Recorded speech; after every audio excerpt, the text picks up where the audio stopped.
ಸಫಾಯಿ ಕರ್ಮಚಾರಿ ರಾಜ್ಯ ಅಧ್ಯಕ್ಷರಾದ ಪಿ ರಘು ಇವರ ಹುಟ್ಟುಹಬ್ಬದ ಅಂಗವಾಗಿ ಹುಬ್ಬಳ್ಳಿಯ ಚಿಟಗುಪ್ಪಿ ಸರ್ಕಾರಿ ಆಸ್ಪತ್ರೆಯ ರೋಗಿಗಳಿಗೆ ಹುಬ್ಬಳ್ಳಿ ಧಾರವಾಡ ಸಫಾಯಿ ಕರ್ಮಚಾರಿ ಜಿಲ್ಲಾಧ್ಯಕ್ಷ ಪ್ರಕಾಶ ಹುಬ್ಬಳ್ಳಿ ಇವರ ನೇತೃತ್ವದಲ್ಲಿ ಹಣ್ಣು ಹಂಪಲುಗಳನ್ನು ವಿತರಿಸಲಾಯಿತು.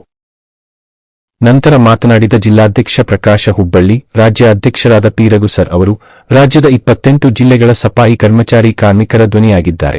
ಸಫಾಯಿ ಕರ್ಮಚಾರಿ ಕಾರ್ಮಿಕರಿಗೆ ಅನ್ಯಾಯವಾದಾಗ ಅವರಿಗೆ ನ್ಯಾಯ ಕೊಡಿಸುವಲ್ಲಿ ಪ್ರಾಮಾಣಿಕ ಪ್ರಯತ್ನ ಹಾಗೂ ನಿರಂತರ ದಿಟ್ಟ ಹೋರಾಟಗಳನ್ನು ಮಾಡಿ ನ್ಯಾಯ ಕೊಡಿಸುತ್ತಾರೆ. ಹಾಗಾಗಿ ಅವರ ಈ ಹುಟ್ಟುಹಬ್ಬ ಅವರಿಗೆ ಇನ್ನೂ ಹೆಚ್ಚು ಸಮಾಜ ಸೇವೆ ಮಾಡುವ ಶಕ್ತಿ ನೀಡಲಿ. ಅವರೊಂದಿಗೆ ನಾವು ಕೂಡ ಸದಾ ಇರುತ್ತೇವೆ ಎಂದು ಈ ಸಂದರ್ಭದಲ್ಲಿ ಸ್ಮರಿಸಿದರು.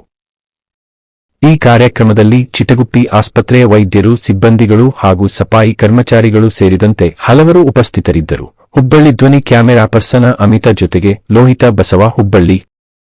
ನಮ್ಮ ಸಫಾಯಿ ಕರ್ಮಚಾರಿ ಆಯೋಗದ ಅಧ್ಯಕ್ಷರಾದಂತಹ ಪಿ ರಘು ಸರ್ ಅವರ ಹುಟ್ಟುಹಬ್ಬದ ನಿಮಿತ್ತವಾಗಿ ಇವತ್ತು ನಾವು ಇಲ್ಲೆಲ್ಲ ಬಂದು ನಮ್ಮ ರಾಮವರು ಇರ್ಬೋದು, ಆನಂದ್ ಅವರು ಇರ್ಬೋದು, ನಮ್ಮ ಶಂಕರ ಸರ್ ಇರ್ಬೋದು, ನಮ್ಮ ನಂದವ್ರು ಇರ್ಬೋದು, ಉಮೇಶ್ ಇರ್ಬೋದು, ಶ್ರೀಕಾಂತ್ ಅವರು ಇರ್ಬೋದು, ಮತ್ತೆ ನಮ್ಮ ಡಾಕ್ಟರ್ಸ್ ವಿಜಯ್ ಸರ್ ಇರ್ಬೋದು, ಇವರೆಲ್ಲರೂ ಸೇರ್ಕೊಂಡು ಒಂದು ಯಾಕಂತಂದ್ರೆ ಇವರು ಡಾಕ್ಟರ್ ಅಂತೀವಿ, ಯಾವ್ದು ಡಾಕ್ಟರ್ ಅಲ್ಲ. ಯಾಕಂತಂದ್ರೆ ಪ್ರತಿಯೊಂದರಲ್ಲೂ ಕೂಡ ಒಂದು ಪೇಷಂಟ್ಗಳಿಗೆ ಎರಡನೇ ದಂಡ ಬರೆಸೋದು ಕೂಡ ಅನುಭವ. ಇವತ್ತು ನಮ್ಮ ಸಫಾಯಿ ಕರ್ಮಚಾರಿ ಅಧ್ಯಕ್ಷರು ರಘು ಸರ್ ಅವರ ಬರ್ಡೇ, ಅದ್ರ ಸಲುವಾಗಿ ನಾವು ಫ್ರೂಟ್ಸ್ ವಿತರಣೆ ಮಾಡ್ತಾ ಇದ್ದೀವಿ. ಓಕೆ,